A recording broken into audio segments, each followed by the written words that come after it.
হাতিয়া বাংলাদেশের দক্ষিণ পূর্ব উপকূলে বিস্তৃত এক রহস্যময় দ্বীপ, যা ইতিহাস, প্রবাদ আর কিংবদন্তির সঙ্গে জড়িয়ে আছে। এই অঞ্চলের নাম কিভাবে হাতিয়া হল, চলুন জেনে নেওয়া যাক হাতিয়া নামকরণের প্রাচীন ইতিহাস। হাতিয়া নামকরণ সম্পর্কে একাধিক মত প্রচলিত আছে। যেমন বিশিষ্ট শিক্ষাবিদ হাফেজ মাওলানা A.K. মোমাজাদ আহমদ লিখেছেন, ইস্ট ইন্ডিয়া কোম্পানির শাসনের সময় এক ইংরেজ দ্বীপে এসে প্রশ্ন করেছিলেন, এ এলাকার নাম কি? লোকেরা উত্তর দিল হাতিয়া, কিন্তু ইংরেজদের উচ্চারণে সেটি হয়ে গেল হাতিয়া। এভাবেই এক সাধারণ কথোপকথন জন্ম দিল ইতিহাসেরই এক নাম। আরও আছে একটি কল্পনাময় গল্প। ফরাসি বণিকেরা নদীপথে যাতায়াত করতেন।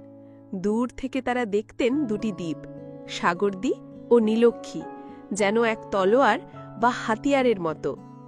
এই হাতিয়ার থেকে নাকি নেমে এসেছে নাম হাতিয়া। কিন্তু গল্প এখানেই শেষ নয়। একসময় সন্দ্বীপের দিলাল রাজার একটি হাতি ছিল। হাতিটি কর্দমাক্ত খালে আটকা পড়ে মারা যায়। লোকমুখে তা হয়ে যায় হাতি পা আ, যা পরিণত হয় হাতিয়া।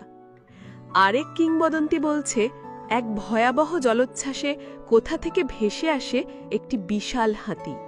দ্বীপের খালে আটকা পড়ে মৃত্যু ঘটে। এভাবেও নাকি দ্বীপের নাম হয় হাতিয়া।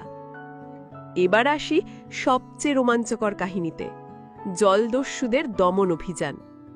একসময় এই দ্বীপ ছিল দস্যুদের আড্ডাখানা। তৎকালীন বাংলার শাসক শেরশার খবর পান। তিনি পাঠালেন সেনাপতি হাতিয়াল খানকে। তিনি সাহসের সঙ্গে দস্যুদের পরাজিত করে জনমনে শান্তি ফিরিয়ে আনলেন। সেই সেনাপতির নামানুসারে দ্বীপের নাম হয় হাতিয়াল দ্বীপ। কালক্রমে চলে গিয়ে নাম হয়ে দাঁড়ায় হাতিয়া। এই তো হাতিয়ার নামকরণ নিয়ে ছড়িয়ে থাকা গল্প, প্রবাদ আর ইতিহাস।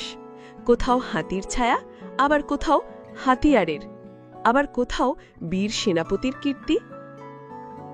তবুও একটি বিষয় নিশ্চিত, হাতিয়ার নামের ভেতরে লুকিয়ে আছে ইতিহাস, রহস্য এবং মানুষের কল্পনার এক অপূর্ব মিশ্রণ। এই দ্বীপ আজ আমাদের কল্পনা, ইতিহাস আর গল্পের এক অমোঘ আকর্ষণ।